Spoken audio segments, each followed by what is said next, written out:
في شوارعنا كل يوم في أذى بيتكرر قدام عينينا، خيول وحمير مجرورة في عربيات كارو لحد ما تقع من التعب، حيوانات بتنضرب علشان تشتغل أكتر، قطط بتتساب تموت عطش، وأطفال بيتعلموا يضحكوا وهم بيعذبوا كائن أضعف منهم. والغريب إن في ناس بتعمل ده وهي مرتاحة الضمير تماماً، والسبب في حالات كتير للأسف هو فهم خاطئ لآية كريمة. آية ناس بتقف عند نصها وتحولها من معنى أخلاقي عميق لمبرر للاستعلاء والأذى والتحكم المطلق.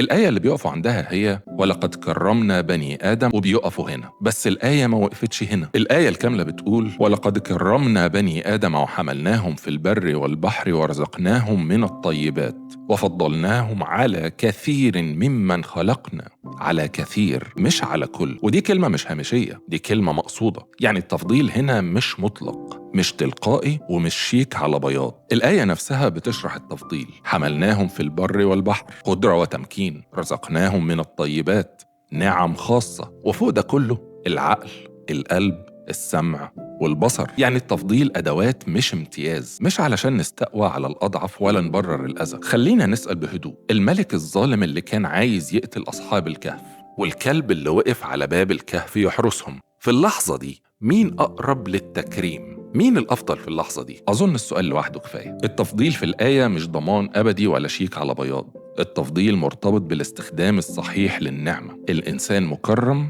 بس التكريم ده مسؤولية. عايز تكون مفضل فعلا، استخدم عقلك، ارحم الأضعف، وما تبررش الأذى باسم الدين. وخاف جدا تكون من اللي ربنا قال عليهم لهم قلوب لا يفقهون بها، ولهم أعين لا يبصرون بها، ولهم آذان لا يسمعون بها، أولئك كالأنعام بل هم أضل. وخليك دايما فاكر إن اللي بيأذي وهو قادر يرحم ده مش بيمارس التفضيل ولا يستحقه، ده بيسقط شرطه الأساسي.